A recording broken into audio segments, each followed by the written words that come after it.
রূপা বাড়িতে পা রাখতে রজনী রহমান তার কাদা মাখা ভূতের দশা দেখে কপালে হাত দিয়ে চিৎকার করে উঠলেন। এই দশা কেন তোর?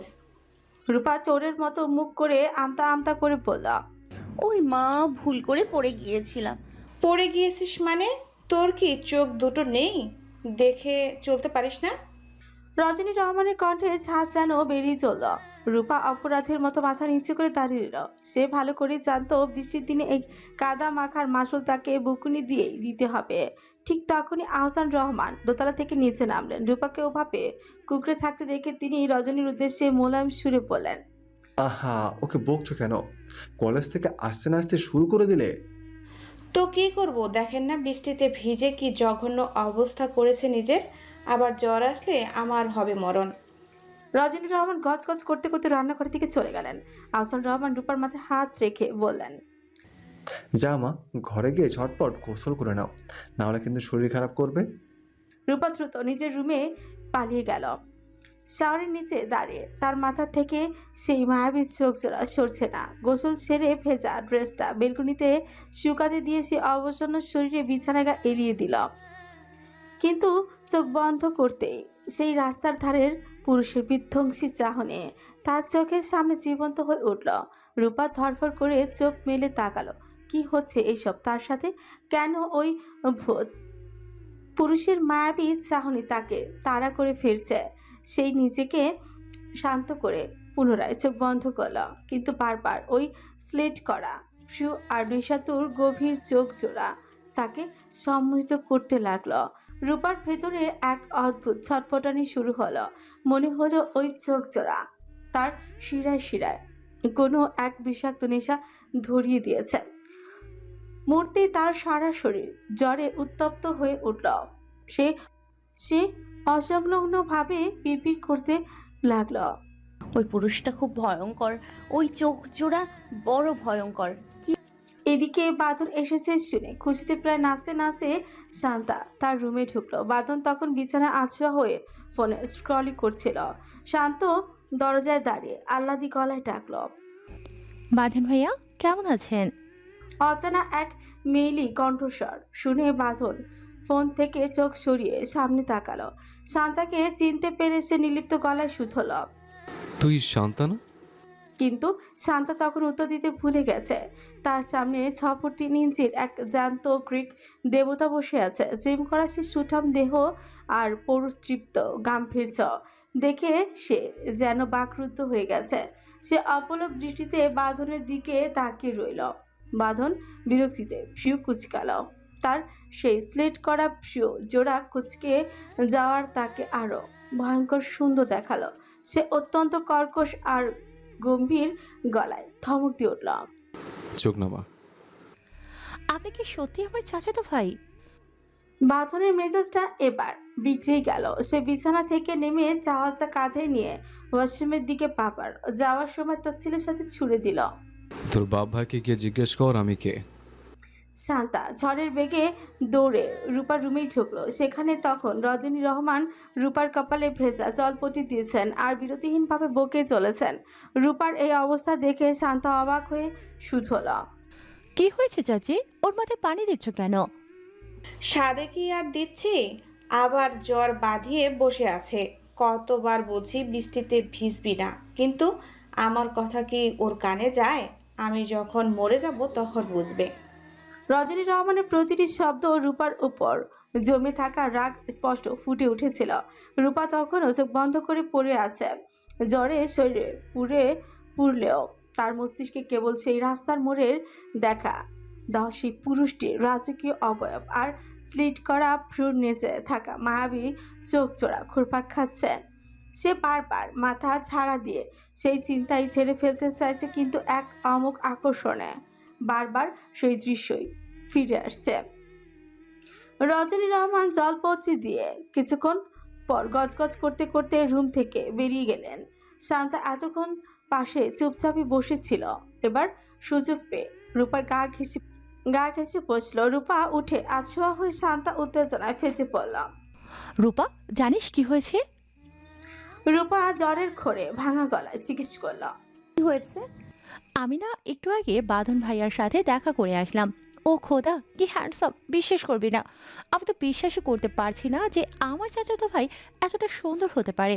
আমি তো এক দেখাতেই পুরো ক্রাশ খেয়ে গেছি রে। শান্তার মুখে বাঁধন ভাইয়ার কথা শুনে রূপার চোখ জোড়া বড় বড় হয়ে গেল। সকালে শুনেছিল তার বড় ভাই আসবে, কিন্তু ওই দুর্ঘটনার পর জ্বরের তোড়ে সব ভুলে গিয়েছিল সে। সে কাপা কাপা শরীরে বিছানা থেকে নামতেই গেলে শান্তা হাত ধরে থামালো। কোথায় যাচ্ছিস? ভাইয়ার সাথে দেখা করতে। উফ, আমি তো ভুলেই গিয়েছিলাম যে আজ বাঁধন ভাই আসবে। চল, আমিও যাব। শান্তাও তাল মিলালো। রূপা আর শান্তা পা চিপে চিপে বাঁধনের রুমের দিকে এগোতেই লাগলো, কিন্তু রুম থেকে বের হতে জমদূতের মতো সামনে পড়লেন রজনী রহমান। রূপাকে দাঁড়িয়ে থাকতে দেখে তিনি অগ্নিশর্মা হয়ে বললেন, কথায় যাস? এই অবস্থায় তোকে না বলে গেলাম এক চুলও নড়বি না?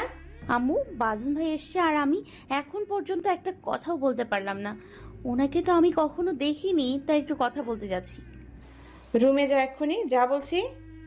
এমন করছো কেন মা? ভাইয়ার সাথেই তো দেখা করব। আমি না করেছি না?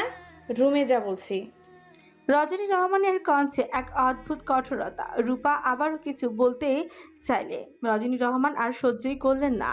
তিনি হাঁচকা টানে রূপাকে রুমে ঢুকিয়ে দিয়ে বাইরে থেকে সশব্দে দরজার আটকে দিলেন। রূপা স্তব্ধ হয়ে দরজার ওপাশে দাঁড়িয়ে রইল।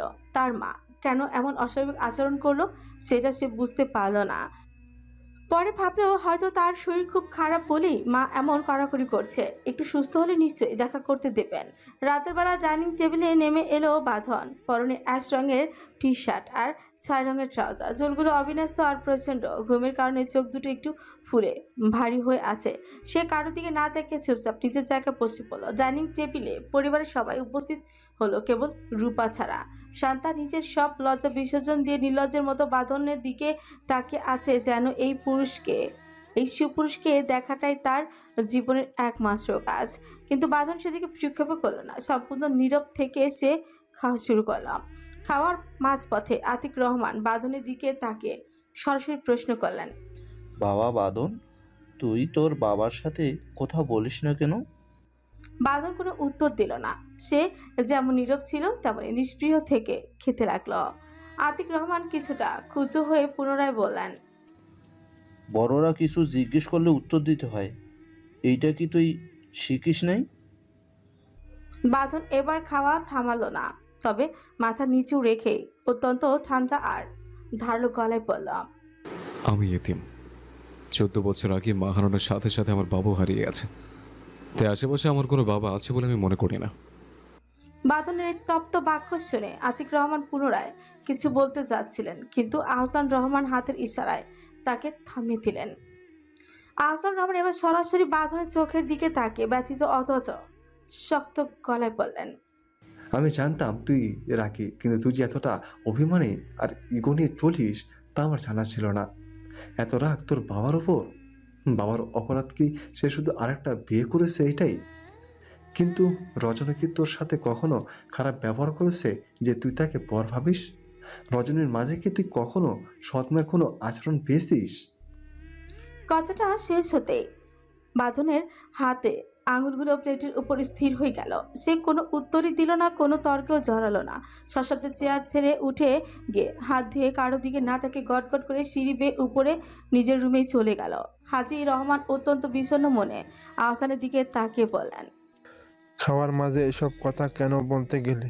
সেটা না খেয়েই চলে গেল। আহসান রহমান আর নিজেকে ধরে রাখতেই পারলেন না। তিনি প্রায় কেঁদে ফেলার মতো অবস্থায় হাজী রহমানের দিকে তাকিয়ে হাহাকার করে বললেন, বাবা, আমি ওর বাবা হই, আমি কি ওকে দু একটা প্রশ্ন করতে পারি না?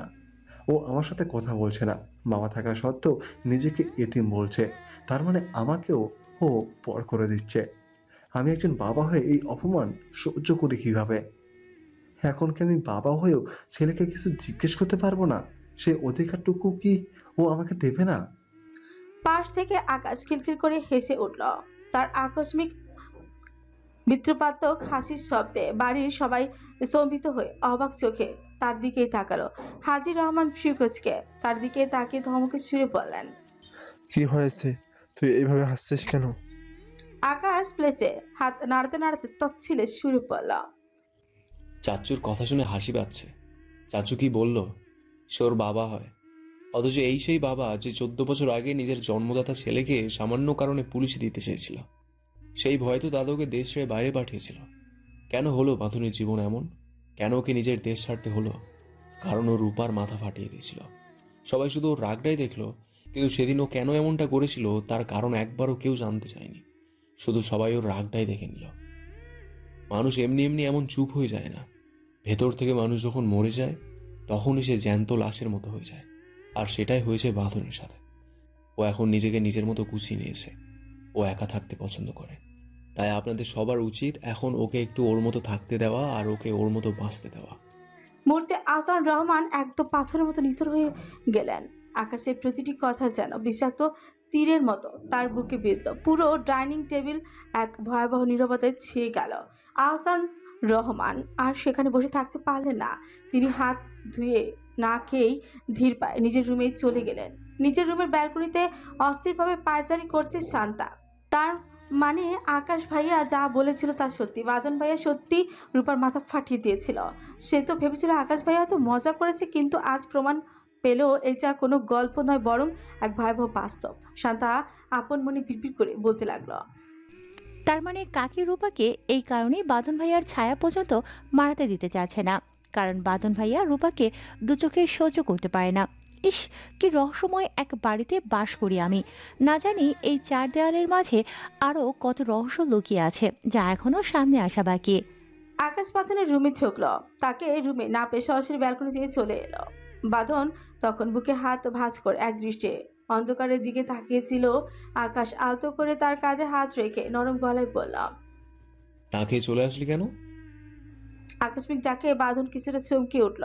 সে তড়িঘড়ি করে চোখের পানি মুছে একটা লম্বা শ্বাস নিল, কিন্তু আকাশের তীক্ষ্ণ নজর এড়াতে পারল না সে। আকাশ সরাসরি জিজ্ঞেস করলাম, তুই কাঁদছিস? বাঁধন নিজেকে সামলিয়ে নিয়ে নির্লিপ্ত স্বরে বলল, আরে না, এমনি চোখে হয়তো কিছু পড়েছে। আকাশ হাসল। সে বাঁধনের পাশে দাঁড়িয়ে বলল, তোর ন্যাংটাকালের ভাই আর বন্ধু আমি। আমার কাছ থেকে লুকিয়ে লাভ নেই। তুই যে কাঁদছিস সেটা আমি ভালো করেই জানি। যাই হোক, না খেয়ে চলে আসলি কেন? চল, নিচে খেতে যাবি। না, খাবো না, খেতে নেই। তুই যা এখান থেকে, তুই যা এখান থেকে। আমার একা থাকতে ইচ্ছে করছে। আকাশ নাছোড়বান্দা। সে এক প্রকার জোর করতেই লাগলো। ওদের এই টানাটানির মাঝে হঠাৎই পাশের বেলকনিতে কেউ এসে দাঁড়ালো। আকাশ তখন বাঁধনের হাত টেনে ধরেছে আর বাঁধন সেটা ছাড়ানোর চেষ্টাই করছে। ঠিক সেই মুহূর্তে বাঁধনের নজরে গেল পাশের বেলকনিতে। উল্টো দিকে ফিরে একটি মেয়ে দাঁড়িয়ে আছে, পরনে বেগুনি রঙের টি শার্ট আর সাদা প্লাজো।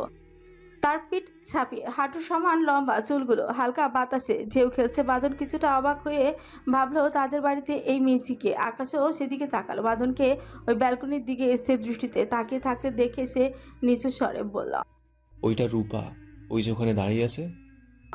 মুহূর্তে বাঁধনের চোয়াল শক্ত হয়ে এলো। অতীতে সেই অভিশপ্ত স্মৃতিগুলো যেন তপ্ত সীসার মতন তার মগজে চারা দিয়ে উঠল। তার চোখের সেই কোমলতা নিমিষেই কর্পূরের মতো উড়ে গিয়ে সেখানে জমা হলো আকাশ কাছিন্ন। সে অত্যন্ত গম্ভীর আর থমথমে গলায় বলল, চল, খেতে যাব। এদিকে রূপার জ্বরে শরীরটা যেন ভেঙে আসছে, আর সেই সঙ্গে অসহ্য মাথা ব্যথা। বিছানা এপাশ ওপাশ করো, ঘুম আসছে না দেখে শরীরটা একটু জুড়োতে সে চলমল পায়ে বেলকুনিতে এসে দাঁড়ালো। কিন্তু ঠান্ডা হাওয়ার শরীর জুড়ালেও মনটা শান্ত হচ্ছে না। তার মাথায় তখন সেই রাস্তার ধারে সুপুরুষের চিন্তা, যার তীক্ষ্ণ মায়াবী চোখ জোড়া তা আর স্লিট করা প্রিয় তাকে পুরো নেশা ধরিয়ে দিয়েছে। আগে কখনো কোনো পুরুষের চাহনি তাকে এভাবে অস্থির করেনি। রূপা আপন মনে বিড়বিড় করতে লাগলো, আবার যদি কখনো ওই ভূতের সাথে দেখা হয় তাহলে ঝাড়ু দিয়ে পেটাবো, ঘর মটকাবো। ভালো কথা তা বলে অত সুন্দর রূপ নিয়ে কেন আসতে হলো? কি সাংঘাতিক চোখ রে বাবা! চোখ যদি এতটা সুন্দর হয় তাহলে ওনার চেহারা কেমন হবে? উফ! বলতে বলতে রূপা নিজের কপালে একটা হালকা থাপ্পড় বসিয়ে দিয়ে বলল, ধুর রূপা, যার চোখ এতটা মখমলের মতো মসৃণ অথচ আগ্নেয়গিরির মতো উত্তপ্ত, তার চেহারা তো অবশ্যই সুন্দর হবে। চোখ দেখেই তোর এই অবস্থা, চেহারা দেখলে তো তোকে রহমত বাড়িতে না পেয়ে পাবনা পাগলা গারোতে পাওয়া যাবে। পরদিন সকালে খুন হয়েছে এই দুই শব্দের আর্তনাদ আর আতঙ্ক পুরো এলাকার বাতাসে প্রতিধ্বনি হচ্ছে। মানুষের মুখে নানান কথা ছড়াচ্ছে। পুলিশ এসেছে ঠিকই, কিন্তু আসল খুনিকে তার কোনো হদিস কেউ পাচ্ছে না। বাদনদের বাড়ি থেকে মাত্র 3টা বাড়ি পরে এই বীভৎস কাণ্ড ঘটেছে। খবর পাওয়া মাত্র বাদন সেখানে পৌঁছল, কিন্তু দীর্ঘ 14 বছর দেশের বাইরে থাকায় তাকে এই এলাকার কেউই চিনতে পারছে না। বাদন মুখে কালো মাস্ক পরে সে বাড়িতে ঢুকল। ড্রয়িং রুমে তখন মানুষের তিল ধারণের জায়গা নেই। সেখানে আহসান রহমান, আতিক রহমান, হাজি রহমান এবং আরও আকাশও দাঁড়িয়ে আছে। মেঝেতে সাদা কাপড়ে একটি নিথর দেহ পড়ে আছে ঢাকা। লাশের সামনে দুজন যুবক মাথা নিচু করে বসে কাঁপছে আর কাঁদছে, আর একজন পুলিশ অফিসার তাদের জেরা করছেন। বাদন নিঃশব্দে ফিরছেলে লাশের দিকে এগোতেই চাইল, কিন্তু তার গতিবেগ দেখে একজন পুলিশ কনস্টেবল পথ আটকে দিয়ে কর্কশ গলায় ধমক দিয়ে উঠল। বলছি না দূরে থাকেন, লাশের কাছে এখন যাওয়া যাবে না, আমাদের তদন্ত চলছে, ডিস্টার্ব করবেন না। বাদন বিন্দু মাত্র বিচলিত হলো না। সে শান্ত অথচ অত্যন্ত দৃঢ় কণ্ঠে পুলিশ কনস্টেবলকে বলল। Just 2 minute. পুলিশ এবার বিরক্ত হয়ে গলার স্বর চড়িয়ে বলল। বলছি না লাশের কাছে যাওয়া যাবে না, কথা কানে যায় না।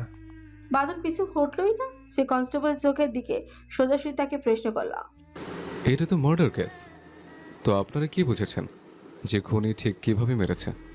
বাদনের এমন পাল্টা প্রশ্নে পাশে থাকা পুলিশ অফিসারটা উৎসুক হয়ে এগিয়ে এলেন।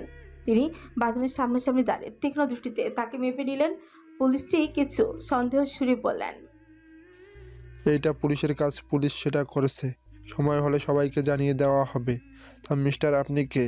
আর আপনি যে এত প্রশ্ন করছেন, কোনটা আপনি করেননি তো? বাঁধন তিলমাত্র বিচলিত না হয়ে অফিসারের চোখের দিকে তাকে শান্ত স্বরে বলল। আপনাদের কাজটা কি সত্য মিথ্যা যাচাই না করে কেবল অনুমানের ভিত্তিতে অন্যকে সন্দেহ করা? এই জন্যই কি আপনাদের পুলিশে চাকরি দেওয়া হয়েছে? পুলিশটি এবার অগ্নিশর্মা হয়ে বাঁধনের খুব কাছে এগিয়ে এলেন। এই ছেলে, তোমার সাহস তো কম না, তুমি কার সামনে দাঁড়িয়ে কথা বলছো তা কি তোমার অন্তত ধারণা আছে? বাঁধন একটুও না দমে আগের মতোই নির্লিপ্ত গলায় উত্তর দিল। হ্যাঁ জানি, আমার সামনে দাঁড়িয়ে আছেন পেশা একজন পুলিশ, যার মূল কাজ দেশ সেবা করা। কিন্তু তিনি এখন এক মারাত্মক ভুল করেছেন, যার মাসুল পরে তাকিয়ে দিতে হবে। পুলিশ অফিসারটি এবার সত্যি চরম ক্ষেপেই গেলেন। পরিস্থিতি নিয়ন্ত্রণের বাইরে যাচ্ছে দেখে আকাশ ভিড় ছেলে ঝটপট এগিয়ে এলো। সে বাঁধনে হাত চেপে ধরে চাপা স্বরে বলল। কি করছিস সব? অযথা এই ঝামেলায় তুই নিজেকে জড়াচ্ছিস কেন? বাঁধন আকাশের কথা শুনে কোনো উত্তর দিলই না। সে আকাশের হাত ছাড়িয়ে নিয়ে অত্যন্ত ধীর স্থিরভাবে সেই যুবক দুটোর সামনে গিয়ে দাঁড়ালো। তাদের চোখের দিকে গভীর দৃষ্টিতে তাকিয়ে সে ছাঞ্জা গলায় জিজ্ঞেস করল। যিনি খুন হয়েছেন তিনি আপনাদের কে হন? বড় ছেলে ফুপিয়ে ফুপিয়ে কাঁদতে কাঁদতে বলল। আমার মা হন, আর মাকে খুন করেছে আমার এই ছোট ভাই। পাশের ছেলেটি এই মুহূর্তে চিৎকার করে প্রতিবাদ করে উঠল। একবারে মিথ্যা কথা, আমি মাকে খুন করি নাই। দুজনেই সবার সামনে উত্তেজিত হয়ে একে অপরকে দোষারোপ করে ঝগড়া শুরু করলো। বাদন বিরক্তিতে কোচকে অত্যন্ত কর্কশ স্বরে ধমক দিয়ে বলল। চুপ করুন একদম। রিমান্ডে নিলে সত্যি কোনটা তখন এমনি এমনি বেরিয়ে আসবে। রিমান্ডের নাম শুনে দুই ভাইয়ের মুখে ভয়ে ফ্যাকাশি হয়ে গেল। বড় ভাই আর এক মুহূর্ত দেরি না করে চেয়ার ছেড়ে সরাসরি অফিসারের দিকে ছুটতে গেলেন। তিনি অফিসারকে চেনে এক কোণে নিয়ে গেলেন, হাউমাউ করে কেঁদে পায়ে ধরে বললেন। স্যার স্যার আমাকে বাঁচান, আমাকে রিমান্ডে নেবেন না স্যার, আমি সহ্য করতে পারবো না, বাঁচান আমাকে। অফিসার সন্দিগ্ধ চোখে ফ্রিকুচকে তাকালেন। তিনি গম্ভীর গলায় বললেন। বাঁচাবো মানে? খুনটা কি আপনি করেছেন? হ্যাঁ স্যার, সব কাহিনী পরে বলবো, প্লিজ আপনি শুধু আমাকে বাঁচান। তুই ভাবলি কি করে তুই খুন করবি আর আমরা সব জেনেও তোকে ছেড়ে দেব? চল রিমান্ডে চল। ছেলেটি এবার মরিয়া হয়ে উঠল। সে কাঁপতে কাঁপতে বলল। না না স্যার, আমি টাকা দেব আপনাকে, যত টাকা লাগবে সব দেব, তবু স্যার আমাকে রিমান্ডে নেবেন না। টাকার কথা কানে যেতে অফিসারের লোভী স্বভাবটা চারা দিয়ে উঠল। তিনি এদিক ওদিক তাকে গলা খাকারি দিয়ে নিচের স্বরে বলেন। কত দিবি? ছেলেটি যেন হাতে আকাশি পেল। সে দ্রুত বলল, আপনি যত চান। ভেবে বলছিস তো? হ্যাঁ স্যার, শুধু আমাকে বাঁচিয়ে দেন। রুম থেকে যখন ছেলেটি আর অফিসার বেরিয়ে এলেন, বাঁধন তখন দেয়ালের সাথে হেলান দিয়ে নির্লিপ্ত ভঙ্গিতে নিজের হাতগুলির দিকে তাকে সময় দেখছিল। অফিসারের সামনে দেখে বাঁধন সোজা হয়ে দাঁড়ালো। তার চোখে মুখে এক ধরনের শীতল অবজ্ঞা। সে ধীর স্থির কণ্ঠে পিস স্বরে বলে উঠল, তা আপনাদের ঘুষের মিটিংটা কমপ্লিট? কথাটা শোনা মাত্র অফিসার যেন বাজের মতো চমকে তাকালেন। তার কপালে বিন্দু বিন্দু ঘাম জমতে শুরু করলো। পাশে দাঁড়িয়ে থাকা ছেলেটার হাঁটু তখন থরথর করে কাঁপছে। অফিসার নিজেকে সামনে নিয়ে কোন রকমে শুকনো চোখ গিলে গর্জে উঠলেন, কি বলছেন এসব? দেখেন, আপনি কিন্তু আইনের বিরুদ্ধে গিয়ে বড্ড বেশি বাড়াবাড়ি করছেন। আপনাকে আমরা হ্যারাস করতে বাধ্য হব। বাঁধন একটুও খাবল না, বরং এক মুহূর্ত দেরি না করে সে নিজের ডান হাতটা অফিসারের দিকে বাড়িয়ে দিল। তার চোখে মুখে তখন এক ভয়ঙ্কর চ্যালেঞ্জ। সে অত্যন্ত দৃঢ় আর গম্ভীর গলায় বলল, এই নিন, করুন। বাঁধনের এমন দুঃসাহস দেখে আশেপাশের মানুষগুলো রীতিমতো স্তম্ভিত হয়ে গেল। অফিসার নিজেও যেন নিজের চোখকে বিশ্বাস করতে পারছিলেন না। আহসান রহমান দুশ্চিন্তায় পড়ে হাজি রহমানের দিকে তাকিয়ে ফিসফিস করে বললেন, আপু, ওসব কি করছে? পুলিশের সাথে কেন এরকম ব্যবহার করছে? না মানে রাগ আমার সাথে, কিন্তু পুলিশ কি করছে? ও এইরকম করছে কেন পুলিশের সাথে? অফিসার মুহূর্তে ছোটের কোণে এক চিলতে বাঁকা হাসি ফুটিয়ে তোলেন। অত্যন্ত তচ্ছিলের সুরে বললেন, সাহস দেখাচ্ছেন? তাহলে তো আপনার সাহসের পরীক্ষা একবার করতেই হয়। বলে তিনি পাশে দাঁড়িয়ে থাকা একজন পুলিশকে আদেশ দিলেন। ওকে অ্যারেস্ট করেন। পুলিশটি বাঁধনের দিকে এগোতে নিলে সাথে সাথে আহসান রহমান দ্রুত গিয়ে সেই পুলিশের সামনে বুক সিটিয়ে দাঁড়ালেন। তিনি অত্যন্ত অনুনয় করে পুলিশকে বলেন, দেখুন, আসলে আমার ছেলেটা একটু ওই রকম, একটু বেয়াদবি করে ফেলেছে, ওকে ছেড়ে দিন। বাঁধন পুলিশ অফিসারের চোখের দিকে স্থির দৃষ্টিতে তাকে অত্যন্ত দৃঢ় আর তীক্ষ্ণ গলায় ঘুরছে উঠল, আমি কোনো বেয়াদবি করি নাই। উনি একটু আগে ঘরের ভেতরে গিয়ে চুপি চুপি ঘুষ খেয়ে আসলেন। এই সত্যটা আমি এখন সবার সামনে দাঁড়িয়ে চিৎকার করে বলতে পারবো। বাঁধনের এই তপ্ত বাক্য শুনে অফিসারের মাথায় যেন আকাশ ভেঙে পড়ল। তিনি বিষম খেয়ে কেসে উঠলেন। তার কপালে এই মুহূর্তেই অপরাধ বোধ আর দুশ্চিন্তার ভাঁজ স্পষ্ট ফুটে উঠল। পুলিশ কনস্টেবল তড়িঘড়ি করে তাকে পানি এগিয়ে দিল। পানি খেয়ে একটু ধাতস্থ ওই অফিসার বাঁধনের দিকে অগ্নিদৃষ্টি নিয়ে তাকে তাতে চেপে বললেন, বেয়াদবি করার একটা সীমা থাকে। আপনি সব লিমিট ক্রস করেছেন।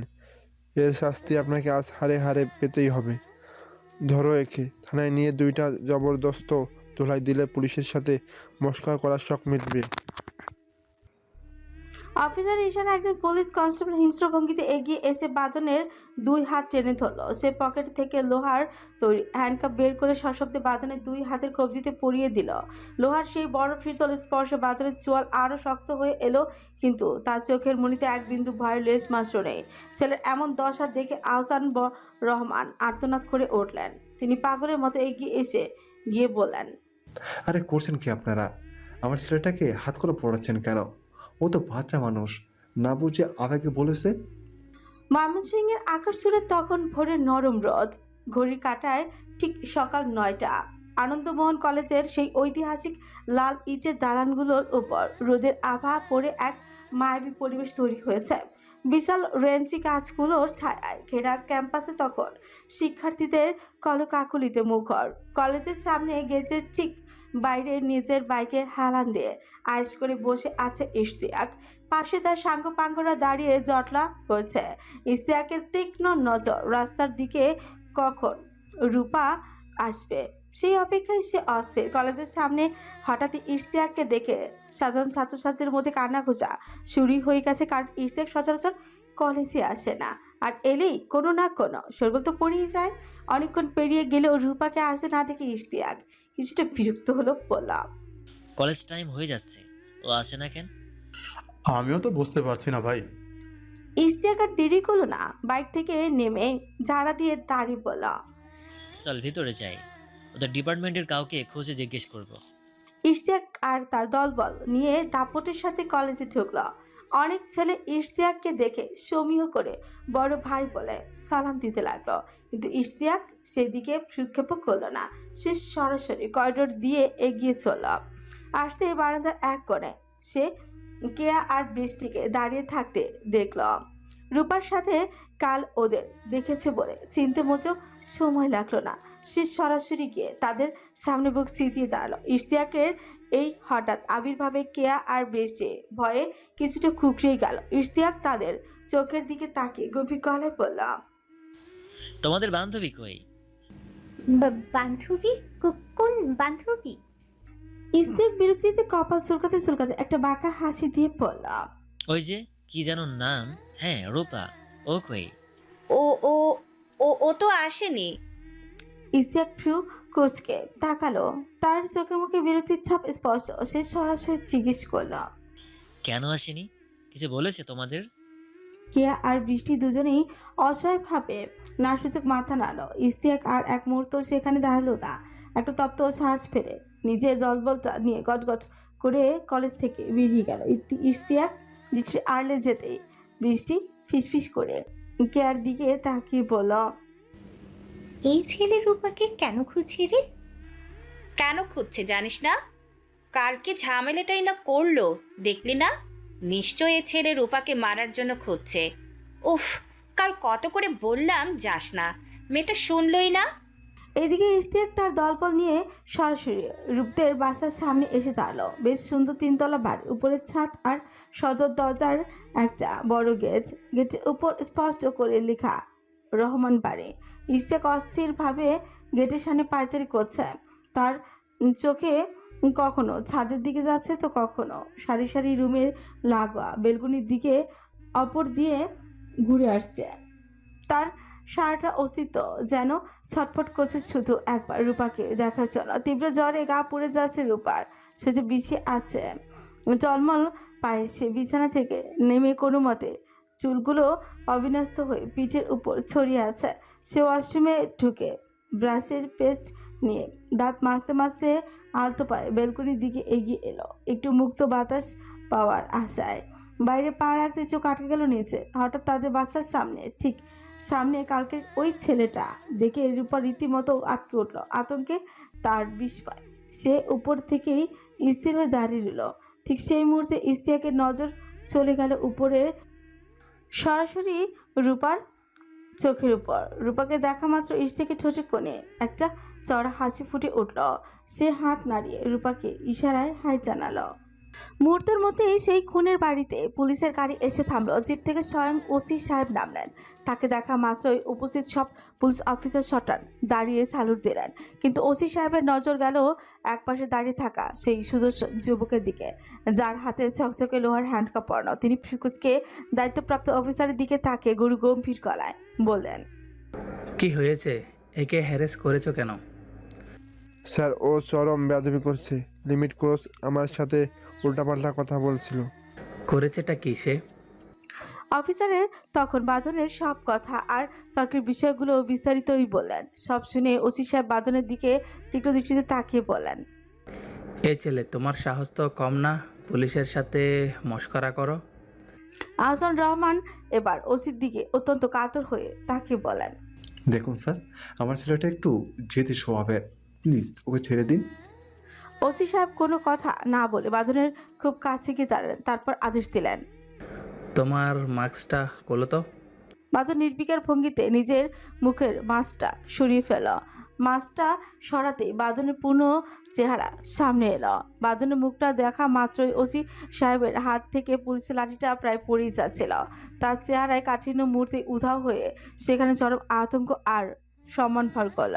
তিনি এক মুহূর্ত দেরি না করে তড়িৎ গতিতে বাঁধনকে স্যালুট ছুঁকলেন এবং কাঁপা কাঁপা গলায় বললেন, স্যার, আপনি এখানে এই অবস্থায়? উপস্থিত সবার চোখ তখন বিস্ময় চরকাজ। পুলিশ অফিসার তো রীতিমতো ভরকে গিয়ে ওসির দিকে তাকাতে তোতলাতে বললেন, স্যার, ওকে স্যার বলছেন কেন? কে ও? ওসি সাহেব রাগে আর ভয়ে অফিসারের দিকে চিৎকার করে উঠলেন, আরে গাদা, কি করলি এটা? ইনি তো আমাদের শহরের নতুন এসিপি স্যার, যিনি কিছুদিন আগে বিসিএস শেষ করে 1 বছরের কঠিন ট্রেনিং দিয়ে এই পদে নিয়োগ হয়েছেন। আজই ওনার আমাদের জেলায় জয়েন করার কথা ছিল। ইনি সেই অফিসার। পুরো এলাকা তখন স্তব্ধ। আহসান রহমান পাথরের মতো দাঁড়িয়ে রইলেন। যে ছেলেকে পুলিশ অপরাধী ভেবে ধরে নিয়ে যাচ্ছিল সেই এখন এই পুরো জেলার পুলিশের প্রধান। বাদলের ছোচের করে তখনও সেই রহস্যময় শীতল হাসিটা লেগে আছে। সাথে সাথে উপস্থিত সব পুলিশ সদস্য একসাথে শটান হয়ে দাঁড়িয়ে বাদনকে স্যালুট জানালো। পুলিশ অফিসার নিজেও এবার ভয় ঘামতে শুরু করেছেন। তার কপালে বিন্দু বিন্দু ঘাম জমেছে। তিনি বাদনের দিকে তাকিয়ে হাত জোর করে কাঁপা কাঁপা গলায় বললেন, সরি স্যার, আমি আপনাকে চিনতে পারি নাই। বড় ভুল হয়ে গেছে স্যার, প্লিজ ক্ষমা করবেন। বাদন এবার তার শীতল আর ভারী কণ্ঠে কথা বলা শুরু করলো। তার প্রতিটি শব্দে যেন কমান্ডিং পাওয়ার ঝরে পড়ছে। সে অফিসারের চোখের দিকে তাকিয়ে সরাসরি বলল, মানুষ ভুল করে বলেই তার জন্য ক্ষমার জায়গা থাকে। আমি আপনাকে শুধরানোর একটা সুযোগ দিতে চাই। নিজেকে বদলে ফেলুন অফিসার। আর মনে রাখবেন, পুলিশের কাজ মানুষকে সেবা দেওয়ার ক্ষমতার অপব্যবহার করা, হ্যারাস করা নয়। যদি সম্মান নিয়ে চাকরি করতে চান তবে এই কেসটা এখন আপনার হাতে দিলাম। এই দুজন ছেলেকে জেলে নিয়ে এমনভাবে জেরা করবেন যেন সত্যিটা বেরিয়ে আসে। 3 দিনের মধ্যে আমার আসল খুনি চাই। আর লাশকে কীভাবে মারা হয়েছে তার মেডিকেল রিপোর্ট আমি 24 ঘন্টার মধ্যে আমার টেবিলে দেখতে চাই। ক্লিয়ার? ওসি সাহেব সোজা হয়ে দাঁড়িয়ে দারাজ গলায় বললেন, ইয়েস স্যার, আমরা এখনই কাজ শুরু করছি। পুলিশের লোকজন হুড়মুড় করে এগিয়ে এসে বাদরের হাত থেকে হ্যান্ডকাফ খুলে দিল। বাদর আর এক মুহূর্ত সেখানে দাঁড়ালো না। কারোর দিকে না তাকিয়ে কোনো উত্তর না দিয়ে বুক চিতিয়ে বড় বড় পা ফেলে বাড়ি থেকে বেরিয়ে গেল। এইদিকে আহসান রহমান, হাজি রহমান, আতিকুর রহমান আর আকাশ সবাই তখন পাথরের মূর্তির মতো দাঁড়িয়ে। যা ঘটলো আর যা শুনলেন সবকিছু যেন তাদের মাথার উপর দিয়ে গেল। শুধু এতটুকুই কানে বাজছে যে বাঁধন এই শহরের নতুন এসপি। আহসান রহমান ভাবতে পারছে না, যাকে তিনি 14 বছর আগে রাগের মাথায় পুলিশের হাতে তুলে দিতে চেয়েছিলেন, সেই ছেলেটি এখন গোটা জেলার প্রধান রক্ষক। পুরো এলাকার এক অদ্ভুত স্তব্ধতা নেমে এলো। 5 দিন কেটে গেছে। রূপা এখন শারীরিকভাবে সুস্থ বোধ করছে, তবে গত 5টা দিন তার উপর দিয়ে যেন তুফানি বয়ে গেছে। টানা 5 দিন জ্বরে বিছানায় পড়েছিল। এত দীর্ঘ সময় ধরে জ্বর তার আগে আর কখনো থাকেনি, কিন্তু এবার শরীরটা যেন কিছুতেই সাহিত্যি ছিল না। এদিকে বাঁধন যে এই শহরের নতুন এসপি তার রূপা ছাড়া রহমান বাড়ির সবাই জেনে গেছে। আহসান রহমান নিজের করা ব্যবহারের কথা ভেবে যে এখন ছেলের সামনে যেতে লজ্জা পাচ্ছেন। রজনী রহমান অবশ্য মনে মনে ভীষণ খুশি হয়েছেন বাঁধন আজ এত বড় পদে আসীন হয়েছেন বলে। আর শান্তা তো বাঁধনের জন্য রীতিমতো পাগলই হয়ে আছে। কিন্তু রজনী রহমানের করা নিষেধ থাকায় সে বাঁধনের ব্যাপারে রূপাকে কিচ্ছুই বলতে পারছে না। এই 5 দিনের রূপা অনেকবার বাঁধনের সাথে দেখা করতে চেয়েছে, কিন্তু বাঁধন যেন কর্পূরের মতো উবেই গেছে। বাঁধন এখন ময়মনসিংহের পুলিশ সুপারের কার্যালয়ে সকাল 10টা থেকে ডিউটিতে জয়েন করছে। সারাদিন কাজের চাপে থেকে সে রাতে অনেক দেরিতে বাড়ি ফেরে, যার ফলে রূপার সাথে তার একবারের জন্য দেখা হয়নি। জ্বরে করে রূপার বারবার বাঁধনের মুখটা দেখতে চেয়েছিল, কিন্তু তার সেই বড় ভাই একবারের জন্য ছোট্ট বোনকে দেখতে আসেনি। বাঁধনের এই উদাসীনতা আর অনুপস্থিতিতে রূপার মনে এক আকাশ সমান অভিমান জমেছে। সকাল 9টা। রূপার থপথপে সাদা কলেজে ইউনিফর্ম পরে তৈরি হয়ে নিচে নামলো। গত 5টা দিনে সে তীব্র জ্বরের ঘোরে বিছানায় পড়েছিল। আজ তার শরীরটা একটু দুর্বল লাগলেও তাকে কলেজ যেতে হবে। নাস্তা শেষ করে রূপা সোজা শান্তার ঘরের দিকে পা বাড়ালো। শান্তা কেন এখনো নিচে নামছে না সেটা দেখার দরকার। শান্তা ঘরে ঢুকে রূপা দেখলো শান্তা বিছানায় আয়েশ করে সে ফোনের স্ক্রিনে তাকে আপন মনে মিষ্টি মিষ্টি হাসছে।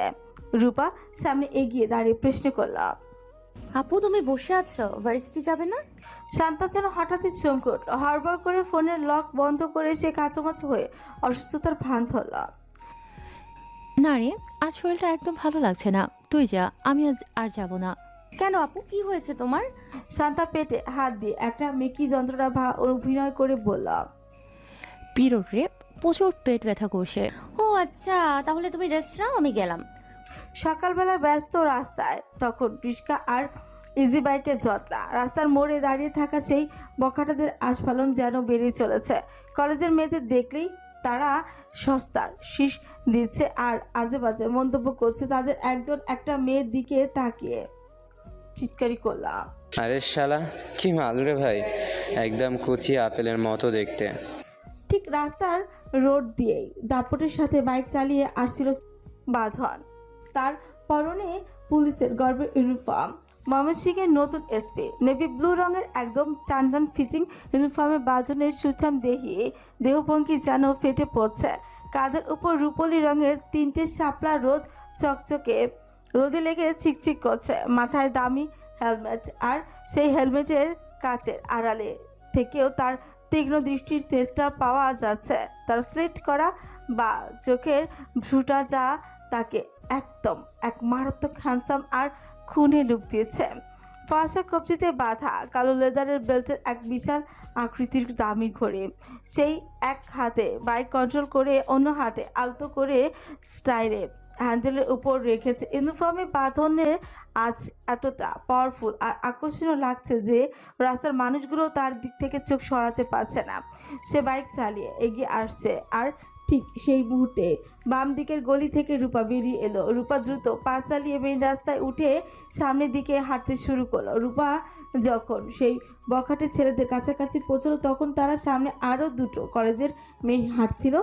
বখাটেদের মধ্যে একজন হিরঞ্চির মতো দেখতে ছেলে রূপার সামনে মেয়েছি বুকের দিকে কুরুচিপূর্ণভাবে তাকিয়ে বাকি ছেলেদের সাথে অট্ট হাসিতে হেসে উদ্দেশ্যে দিয়ে বলে উঠল, আরে ভাই দেখ, একদম নিচে ঝুলে গেছে, মনে হয় ভিতরে কিছু পরে নাই, দুলছে তো দুলছেই।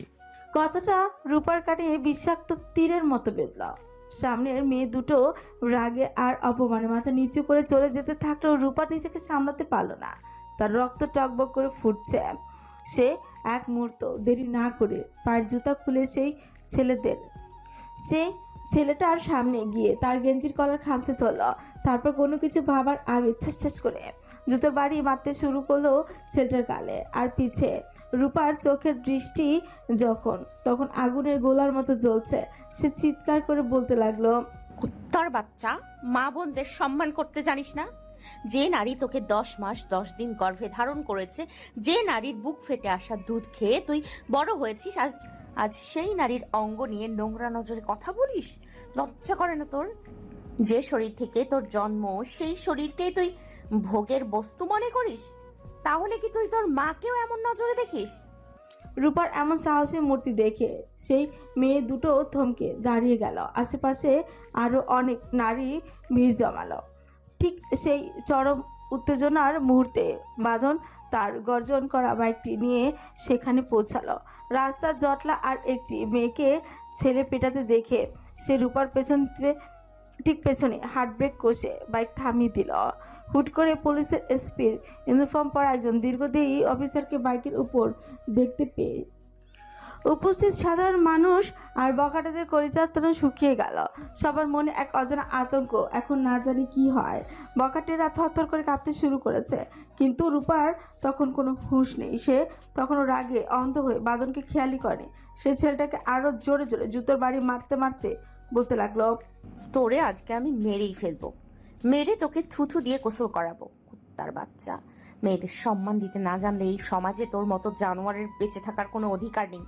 মনে রাখিস, নারীরা যেমন জন্ম দিতে জানে তেমনই তোদের মতো পিশাচদের পিষে মারতেও জানে।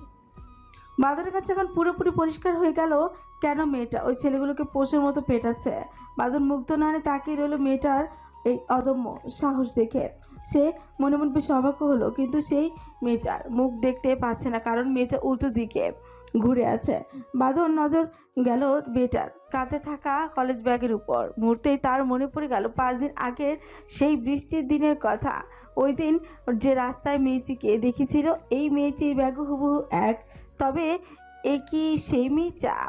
বাঁধন তার সিলেক্ট করা শ্রীকুশকে গভীর দৃষ্টিতে তাকিয়ে রইল। রূপা ইচ্ছে মতো ছেলেটাকে জুতো পেটা করে হাঁপাতে হাঁপাতে ঘুরে তাকালো।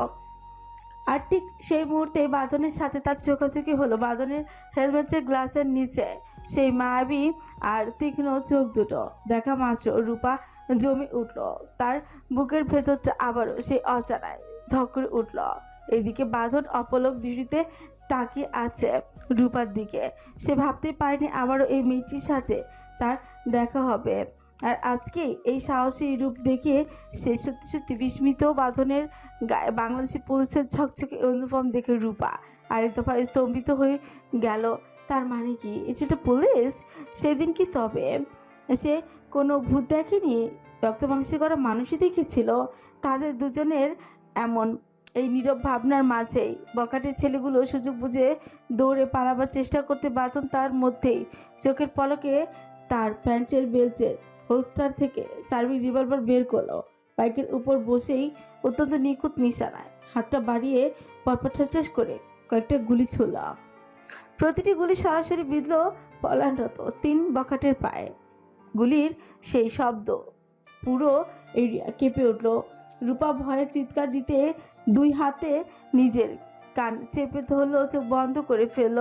ছেলে 3টা নিজেদের পা আঁকড়ে ধরে রাস্তার মাঝখানে শুয়ে পড়ল।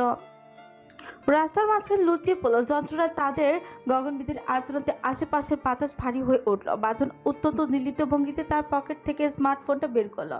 তার চোখে মুখে কোনো দয়া বা অনুশোচনার চিহ্ন নেই, বরং এক কঠোর প্রশাসনিক গাম্ভীর্য ফুটে উঠেছে। সে সরাসরি পুলিশ লাইসেন্স ফোন দিয়েই অত্যন্ত ভারী আর গম্ভীর কণ্ঠে কমেন্ট দিল। SP Mymensingh speaking.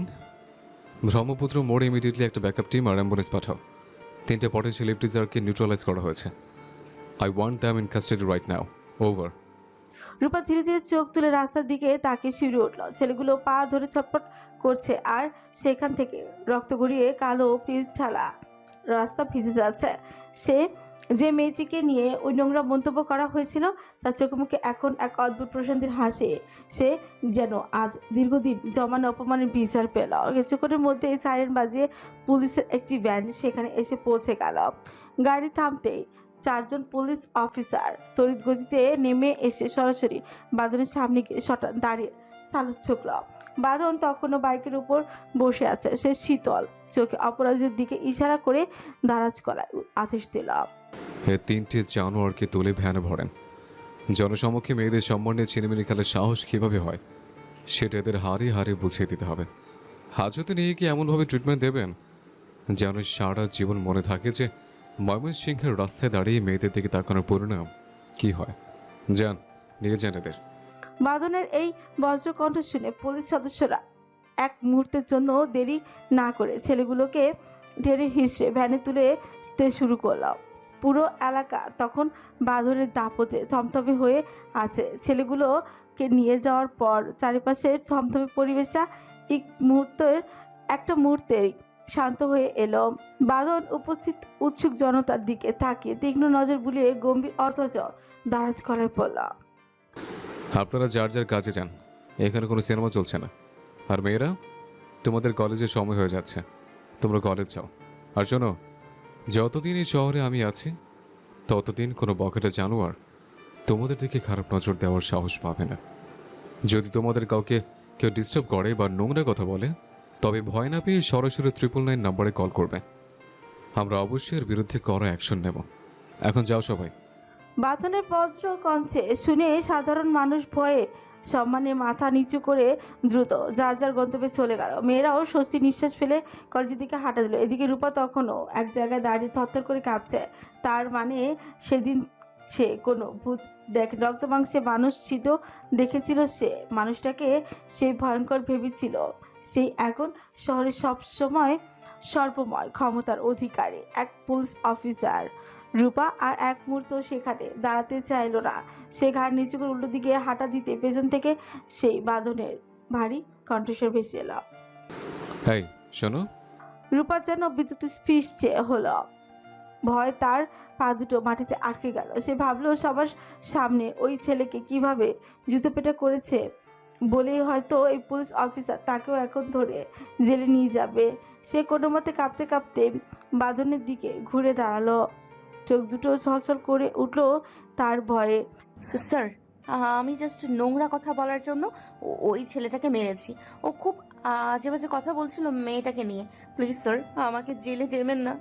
রূপার এমন হুটহাট ভীতু রূপ দেখে বাঁধনের ঠোঁটের কোণে একটা বাঁকা হাসি ফুটে উঠল। কিছু আগেই যে মেয়েটা রণমূর্তি ধারণ করেছিল, সে একটা ছেলেকে পেটাচ্ছিল, সে এখন একটা ছোট্ট কাঠবিড়লির মতো অস্থির হয়ে আছে।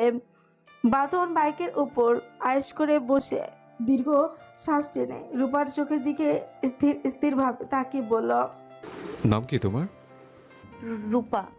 রূপা নামটা শোনা মাত্র বাঁধনের গম্ভীর মুখটা কিছুক্ষণের জন্য আরো একটু গম্ভীর হয়ে উঠল। সে রূপার দিকে তাকিয়ে সরাসরি প্রশ্ন করল, তোমার বাবার নাম কি? রূপা এক মুহূর্তের জন্য দ্বিধায় পড়ে গেল। তার সামনে এখন দুজন বাবার পরিচয়, একজন আহসান রহমান আর অন্যজন জন্মদাতার পিতা মারুফ আহসান। এখন কি করবে? বর্তমান তার পিতা আহসানের রহমানের নাম বলবে। পরকরি ভাবলো, এই কড়া পুলিশ অফিসার যদি পরে জানতে পারে যে সে মিথ্যে বলেছে, তবে নির্ঘাত তাকে জেলে ভাত খাইয়েই খেতেই হবে। বড় কোনো বিপদের ঝুঁকি না নিয়ে সে তার জন্মদাতার নামই উচ্চারণ করলো, মারুফ হাসান। রূপার মুখে নিজের বাবার নাম না শুনে বাঁধন একটা দীর্ঘশ্বাস ছিল। সে হয়তো অবস্থিত নেই, তার সৎ বোন রূপাকে আশা করেছিল। মনে মনে নিজেকেই বোঝালো, নাম এক হতেই পারে, তাই বলে কি মানুষটাও এক হবে? বাঁধন নিজেকে সামলে নিয়ে রূপার দিকে ফিরে আবারও প্রশ্ন করলো, কোন কলেজে পড়ো? আনন্দমোহন। কোন ইয়ার? Second year. হঠাৎ করে বাঁধনের ফোনের স্ক্রিন জ্বলে উঠল। স্ক্রিনে নাম দেখে সে মুহূর্তে বাইকের উপর সোজা হয়ে বসল এবং হ্যান্ডেল ধরে স্টার্ট দিল। ইঞ্জিনের গম্ভীর গর্জন তুলে সে রূপার দিকে তাকিয়ে বলল, ঠিক আছে, কলেজ যাও। আর কোনো সমস্যা হলে 999-এ কল দিও। বলে বাঁধন চোখের পলকে বাইক চালিয়ে ধুলো উড়িয়ে সামনের দিকে চলে গেল। রূপা থমকে দাঁড়িয়ে রইল, সে পথে তাকিয়ে রইল। তার মনে তখন হাজারো প্রশ্ন। কে এই মানুষটা? কেন তার চোখে চাউনি এত চেনা মায়াবী চান? আর এই মানুষটি কি আসলে পুলিশ? সে কি তবে সেদিন করে ভূত দেখেনি? কলেজের গেটের একদম কাছাকাছি আসতে রূপার মেজাজটা আবারও ভেসে গেল। সে দেখলো বাইকের ওপর হেলে দিয়ে আয়েশ করে বসে আছে ইশতিয়াক। তার পরনে একটা সাদা টি শার্ট, তার উপর কালো জ্যাকেট, যার সামনের বোতামগুলো খোলা, ফলে ভেতরে সাদা অংশরা দেখা যাচ্ছে। সাথে কালো প্যান্ট আর গলায় ঝোলানো একটা দামি রূপোর চেন, যেটাতে গিটারের মতো একটা লকেট ঝুলছে। চোখে গাঢ় কালো সানগ্লাস পরে যেন সে কোনো সিনেমার নায়কের মতো ভাব নিয়ে বসে আছে। রূপার কপালে বিরক্তিটি কুঁচকে গেল। এই 5 দিনে সে জ্বরে ভুগেছে ঠিকই, কিন্তু যখনই জানলা দিয়ে বাইরে তাকিয়েছে বা একটু সুস্থ হয়ে নিচে নেমেছে, তখনই সে এই ইশতিয়াককে বাসার নিচে ঘোরাঘুরি করতে দেখেছে। হুটহাট তাকে এইভাবে নিজের বাড়ির আশেপাশে দেখে রূপা এমনিতেই চরম লেগেছিল। আজ সামনে পেয়ে সে আর নিজেকে সামলাতেই পারল না। রূপা সরাসরি ইশতিয়াকের সামনে গিয়ে দাঁড়িয়ে কড়া গলায় বলল, আপনার সমস্যা কি বলুন তো? প্রতিদিন আমার বাসার সামনে কেন ওভাবে দাঁড়িয়ে থাকেন? ওইটা তো রাস্তা, আমি তো স্রেফ রাস্তায় দাঁড়িয়ে থাকি, তোমার বাসার ভেতরে তো ঢুকি না। তাই বুঝি? তো সারা শহর খুঁজে আর কোনো রাস্তা পেলেন না? আমাদের বাড়ির সামনেই আপনার দাঁড়ানোর জন্য একমাত্র রাস্তাটিকে আছে।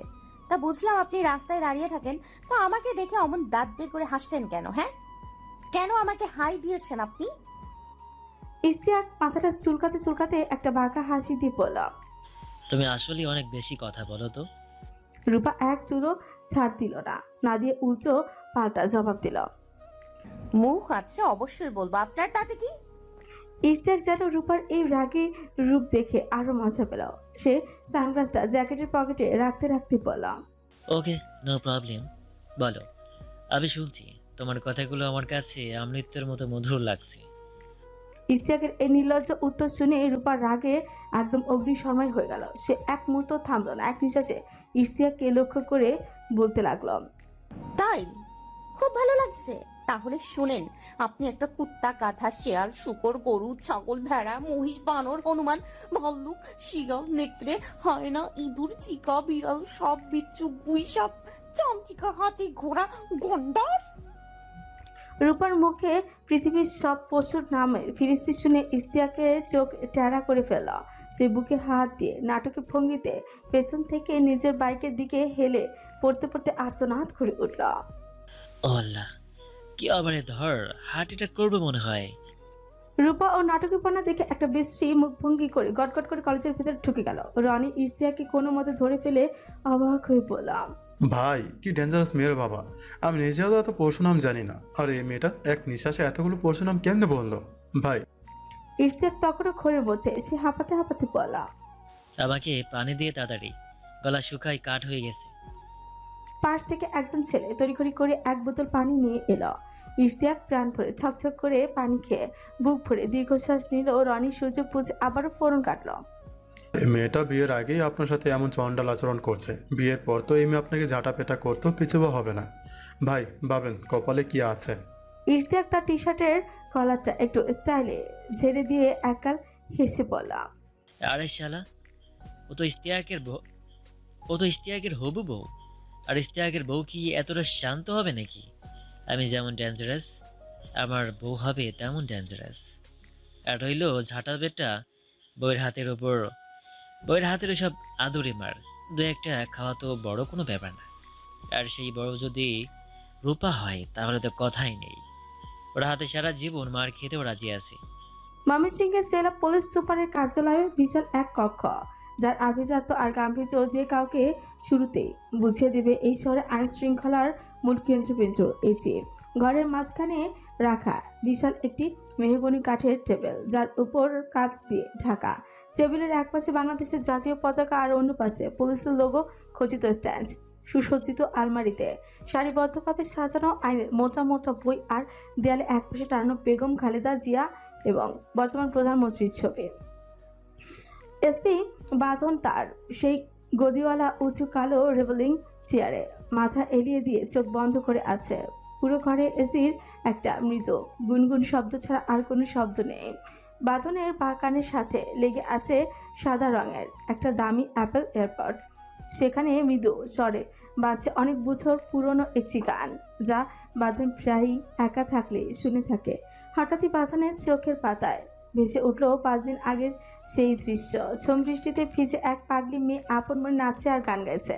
পরক্ষণে মনে পড়লো আজকে সকালে ঘটনাটা, সেই মেয়েটি কেমন কাঠবিড়ালির মতো ভয় কুকড়ে দাঁড়িয়ে আছে তার সামনে। রূপার সেই ভীতু চাহনি আর মায়াবী মুখের কথা ভেবে বাঁধনের ঠোঁটের কোণে অজান্তেই এক ভুবন ফুলানো রহস্যময় হাসি ফুটে উঠল। সেই চোখ বন্ধ রেখেই চেয়ারে হেলদোল করতে করতে ব্লুটুথে বাসে থাকা গানের সুরের সাথে তাল মিলিয়ে গুনগুনিয়ে গিয়ে উঠল, চাঁদনি পাশরে কি আমায় স্মরণ করে, কি আইসা দাঁড়াইছি গো আমার দুয়ারে। গানের রেস কাটতে না কাটতে দরজার কাছ থেকে আসা পরিচিত এক জোরালো গলা খাকারিতে বাঁধনের ভাবনায় ছেদ পড়া। সে দ্রুত চোখ মেলে তাকালো এবং কান থেকে এয়ারপডটা খুলে টেবিলের উপর রাখলো। দরজায় হেলান দিয়ে দাঁড়িয়ে আছে এই থানার নতুন ওসি অখিল, যে মাত্র 2 দিন আগেই এখানে জয়েন করেছে। অখিলের সাথে বাঁধনের বন্ধুত্ব আজকে নয়, ঢাকায় থাকা সমস্ত সময় থেকে তাদের মধ্যে এক গভীর বন্ধুত্ব সম্পর্ক গড়ে উঠেছিল। অখিল এগিয়ে এসে বাঁধনকে একটা স্যালুট দিয়ে হো হো করে হেসে পড়ল, কিরে এসপি সাহেব, একা একা চেম্বারে বসে বিরোহী গান ধরলি নাকি? আমি তো ভাবলাম কোনো সিরিয়াস ফাইল দেখছিস। বাঁধন মৃদু হেসে চেয়ার থেকে সোজা হয়ে বসে পড়ল, তুই কি স্রেফ আমার গান শোনার জন্য দরজায় দাঁড়িয়েছিলি? বস আখিল, কেসটার আপডেট কি বল। অখিল সামনে চেয়ারে ধপ করে বসে একটা ফাইল টেবিলের উপর এগিয়ে দিয়ে বলল, হ্যাঁ, অবস্থা খুব একটা ভালো না রে। ওই যে ব্যবসায়ী খুনের কেসটা, এটা দিন দিন জটিল হচ্ছে। আমরা সিসিটিভি ফুটেজ চেক করেছি, কিন্তু খুনি এতটাই স্মার্ট যে কোনো ক্যামেরাতে তার চেহারা স্পষ্ট আসেনি, সব জায়গায় ব্লার হয়ে আছে। বাঁধন ফাইলটা হাতে নিয়ে উল্টাতে শুরু করলো। তার তীক্ষ্ণ নজর প্রতিটি পাতার উপর দিয়ে দ্রুত চলে যাচ্ছে। সে সুকুচকে একটি ফরেন্সিক রিপোর্টের দিকে তাকিয়ে পড়ল, তার মানে তুই বলতে চাচ্ছিস আমরা এখনো অন্ধকারে? আখিল, ময়মনসিংহের মতো জায়গায় এত বড় একটা মার্ডার কোনো ক্লু ছাড়া হওয়া সম্ভব না। ভিকটিমের কল লিস্টে নতুন কিছু পেলে? সেটাই তো রহস্য। ভিকটিমের শেষ কলটা এসেছিল একটা পাবলিক টেলিফোন বুথ থেকে, যেটা এখন প্রায় বিলুপ্ত। আর যে 3 জনকে আমরা সন্দেহ করে তুলেছিলাম, তাদের প্রত্যেকেরই সলিড এলিবাই আছে। তারা ঘটনার সময় অন্য জেলায় ছিল। বাঁধন ফাইলে একটা নির্দিষ্ট জায়গাতে এসে থেমে গেল। সেই কলম দিয়ে একটা বিশেষ সময়ের উপর গোল দাগ কাটল। আসামি খুব চতুর, কিন্তু সে একটা ভুল করেছে। দেখ, খুনের ঠিক 10 মিনিট আগে এলাকার পাওয়ার গ্রিড ডাউন ছিল। এটা কোনো টেকনিক্যাল ফল্ট ছিল না, ম্যানুয়ালি করা হয়েছে। আসল আসামি এই সুযোগটাই কাজে লাগিয়েছে। ফাইলটি এখানে রেখে যা, আমি আজ রাতে এটা নিয়ে আবার বসবো। ঠিক আছে এসপি সাহেব, সাবধানে থাকিস। কেসটা কিন্তু উপর মহলে চাপে আছে। আমি চললাম। অখিল উঠে দাঁড়িয়ে একটা স্যালুট দিয়ে ঘর থেকে বেরিয়ে গেল, কিন্তু দরজার কাছে আসতে অখিল হঠাৎ সজোরে কারোর সাথে ধাক্কাই খেল। ধাক্কাটা এতটাই আচমকা ছিল যে সামনে থাকা মানুষটা টাল সামলাতে না পেরে নিচেতে পড়ে গেল। পরক্ষণে ব্যথায় কুকিয়ে ওঠার শব্দ শোনা গেল। আহ আল্লাহ, মরে গেলাম গো।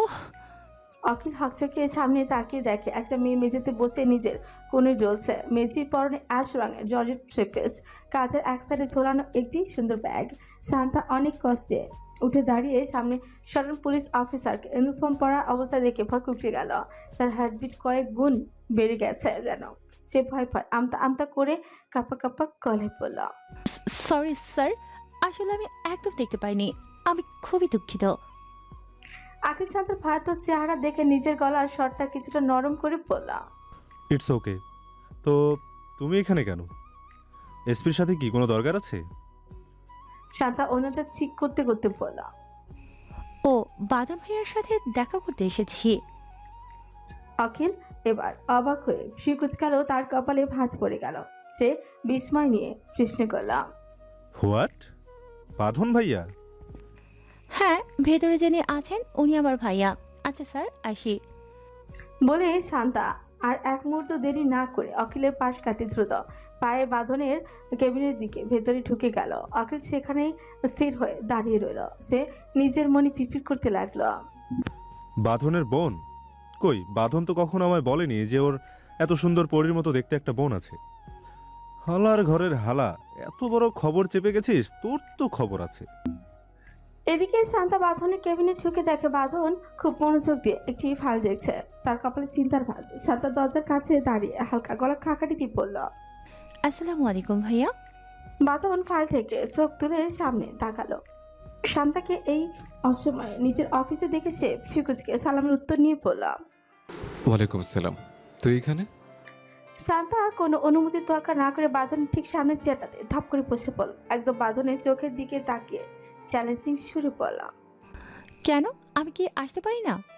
বাঁধন ফাইলের দিকে পুনরায় নজর দিয়ে অত্যন্ত গম্ভীর কণ্ঠে বলল, আমি কাজের সময় ডিস্টার্ব একদম পছন্দ করি না। Get out. শান্তার সাথে সাথে গাল ফুলে অভিমানী মুখটা ছোট করে ফেলল।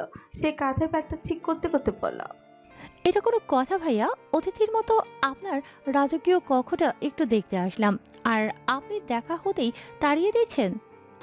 শান্তা, আমি এখন ফালতু কথা বলার মুডে নেই। কাজের অনেক চাপ।